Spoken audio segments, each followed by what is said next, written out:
آداب، یہ آکاشوانی ہے۔ خبروں کے ساتھ میں ارجمند علی خان۔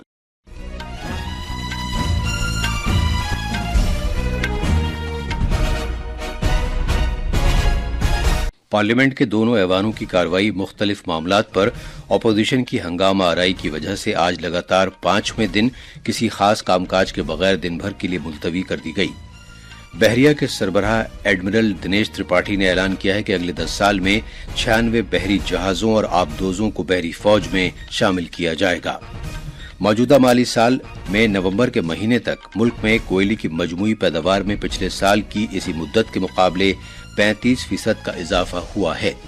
فلسطینی پناہ گزینوں سے متعلق اقوام متحدہ کی امدادی ایجنسی نے مسلح لوٹ مار کے واقعات کے تناظر میں کرم شلوم کے راستے غزہ کے لیے امدادی سرگرمیاں معطل کر دی ہیں۔ زمین کے بنجر ہونے کے سلسلے کو روکنے کی خاطر متعلقہ ملکوں کا اقوام متحدہ کنونشن سعودی عرب کی راجدھانی ریاض میں شروع ہو گیا ہے اور کیرلا میں سمندری طوفان فینجل کے بعد ہوا کے کم دباؤ کا حلقہ بننے کے تناظر میں کئی ضلعوں کے لیے ریڈ اور اورنج الرٹ جاری کیا گیا ہے۔ لوگوں سے محفوظ مقامات پر جانے کے لیے کہا گیا ہے۔ اب خبریں تفصیل سے۔ پارلیمنٹ کے دونوں ایوانوں میں آج لگاتار 5ویں دن کوئی خاص کام کاج نہیں ہو سکا اور دونوں ایوانوں کی کارروائی دن بھر کے لیے ملتوی کر دی گئی۔ اپوزیشن نے مختلف معاملات پر آج بھی ہنگامہ آرائی کی۔ ان میں ایک سرکردہ کاروباری گروپ کے خلاف مبینہ رشوت کے الزامات اور اتر پردیش کے سنبھل میں تشدد کا معاملہ شامل ہے۔ لوک سبھا میں پہلی بار ملتوی کیے جانے کے بعد کارروائی جب دن میں 12 بجے پھر شروع ہوئی تو اس وقت بھی صورتحال کوئی مختلف نہیں تھی۔ Congress, Samajwadi Party, D M K اور دیگر پارٹیوں کے ارکان نعرے بازی کرتے ہوئے پھر سے ایوان کے وسط میں آ گئے۔ شورغل کے تناظر میں جہازرانی محکمے کے مرکزی وزیر سربانند سونووال نے ساحلی جہازرانی سے متعلق بل 2024 پیش کیا۔ صدرنشین نے مختلف معاملات پر اپوزیشن کی جانب سے دیے گئے التوا کے نوٹس مسترد کر دیے اور مشتعل ارکان سے اپیل کی کہ وہ ایوان میں نظم و ضبط برقرار رکھیں، مگر اس اپیل کا ان پر کوئی اثر نہیں ہوا۔ بعد میں ایوان کی کارروائی دن بھر کے لیے ملتوی کر دی گئی۔ راجیہ سبھا میں بھی پہلی بار ملتوی کیے جانے کے بعد کارروائی جب 12 بجے پھر شروع ہوئی تو اپوزیشن ارکان نے اپنا احتجاج جاری رکھا۔ کانگریس، سماجوادی پارٹی، عام آدمی پارٹی، ڈی ایم کے اور دیگر پارٹیوں کے کچھ ارکان کھڑے ہو گئے۔ شورغل کے دوران چیئرمین جگدیپ دھنکھڑ نے سوالوں کا وقفہ شروع کرنے کی کوشش کی۔ جب شورغل ہوتا رہا تو انہوں نے ایوان کی کارروائی دن بھر کے لیے ملتوی کر دی۔ بحریہ کے سربراہ ایڈمرل دنیش ترپاٹھی نے کہا ہے کہ اگلے 10 سال میں 96 بحری جہازوں اور آبدوزوں کو بھارتی بحریہ میں شامل کیا جائے گا۔ انہوں نے بتایا کہ 62 بحری جہازوں اور ایک آبدوز کی تعمیر کا کام چل رہا ہے اور اگلے سال تک ہر مہینے ایک بحری جہاز بحریہ میں شامل کیا جائے گا۔ نئی دلی میں بحریہ کے یوم تاسیس کے سلسلے میں سالانہ پریس کانفرنس کے دوران نامہ نگاروں کو جانکاری دیتے ہوئے ایڈمرل ترپاٹھی نے کہا کہ بحریہ کا دن اوڈیشہ کے شہر پوری میں اس مہینے کی 4 تاریخ کو منایا جائے گا۔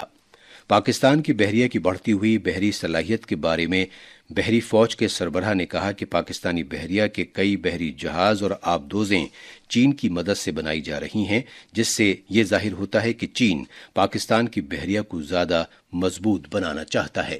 بہت سارے ان کے جہاز اور سبمرین یہ تو چائنا میں بن رہے ہیں، یہ چائنا کے ہیلپ سے بن رہے ہیں۔ اس سے تو پتہ چلتا ہے کہ چائنا انٹرسٹڈ ہے کہ پاکستان نیوی کو اور اسٹرانگ بنایا جائے۔ We are fully aware of what is happening, what state, what is the level of their deployment, what is their concept of operations, and therefore we are tweaking us as well to negate any infringement in our area of operations, and we are fully ready to tackle all threats from our neighbors. انہوں نے زور دے کر کہا کہ بھارت ہمسایہ ملکوں سے لاحق سبھی طرح کے خطرات سے نمٹنے کے لیے پوری طرح تیار ہے۔ کامرس اور صنعتوں کے محکمے کے مرکزی وزیر پیوش گوئل نے نوجوانوں کو تعلیم اور ہنرمندی کے ساتھ بااختیار بنائے جانے کی ضرورت پر زور دیا ہے تاکہ وہ مستقبل کے چیلنجوں کا سامنا کر سکیں۔ وہ آج نئی دلی میں بھارتی صنعتوں کی کنفیڈریشن CII کی 29ویں ساجھیداری سربراہ کانفرنس سے خطاب کر رہے تھے۔ جناب پیوش گوئل نے زور دے کر کہا کہ بھارت کو ایک ایسا ملک ہونے پر فخر ہے جہاں اپنی ثقافت اور روایات کو برقرار رکھتے ہوئے رفتار، بڑے پیمانے، مضبوطی اور پختہ عزم کے ساتھ کام انجام دیے جاتے ہیں۔ Today India stands proud as a country which offers speed, scale, is resilient, is determined to come out of the past, yet maintain its culture, its traditions.